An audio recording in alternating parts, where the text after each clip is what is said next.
Hey everybody, I'm Brent Durand, and today we're going to talk about getting black backgrounds in your underwater photos.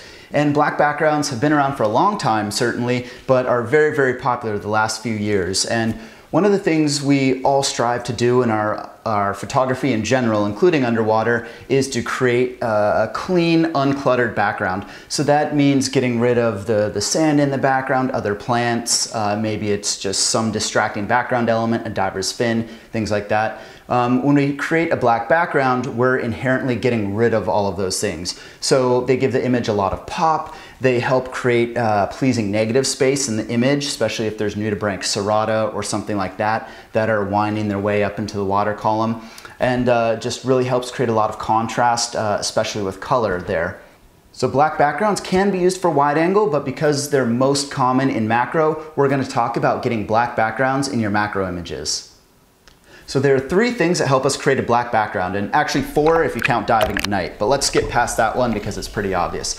So the 3 things are creating a lot of negative ocean space behind your subject. So you want open water behind the subject.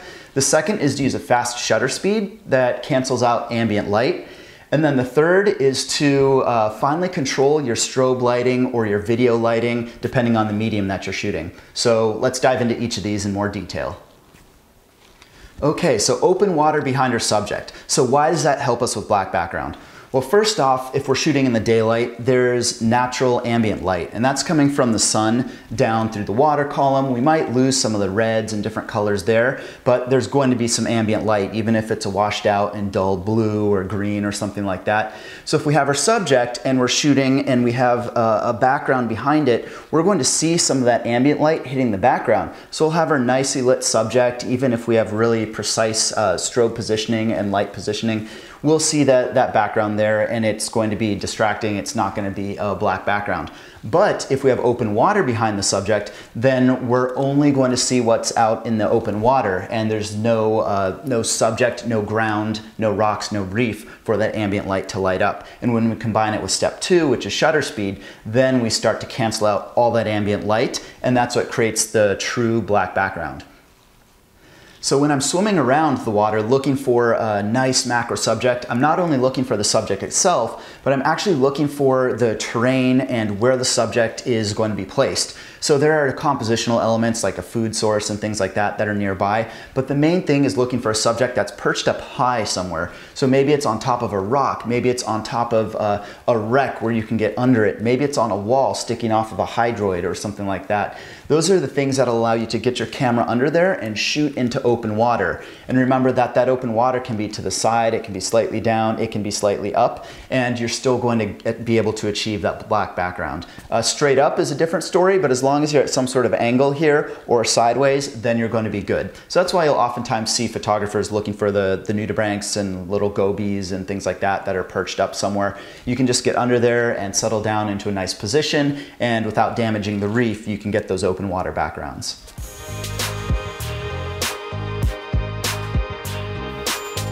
So the second big piece of creating black backgrounds is using a fast enough shutter speed. And like with step 1 in ambient light, this also directly relates to ambient light. So your shutter speed essentially controls the ambient light that comes in through the camera lens to the sensor. So the faster the shutter speed, the quicker that the shutter drops and the less light can get into the camera, the less time that that light has to reach through the lens and touch the sensor.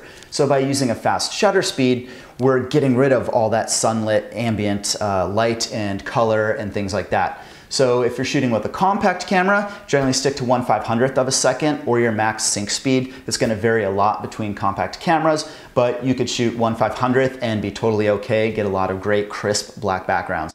If you're shooting mirrorless or DSLR, there's also some variation there. So you can be at 1/200th of a second on some older Canon models, up to 1/250th or even 1/320th of a second on a lot of Nikon DSLRs. So try and be at that maximum sync speed for your strobes. Don't go past that, but shoot right up to the max sync speed. A lot of cameras will actually cap your shutter speed at that max sync speed when you have the strobe attached. So play around with it, check out these settings, and they will help you cancel out the ambient light to create that black background.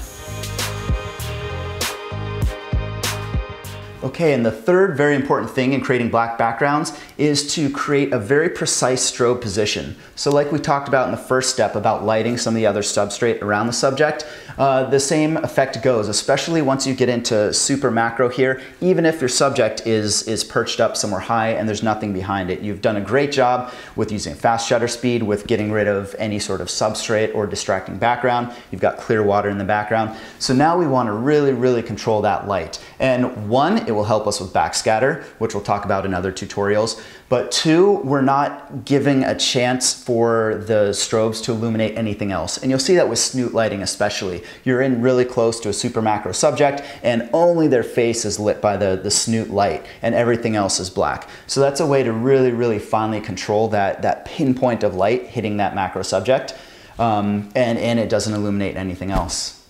So in general, what's the best strobe position for creating a black background?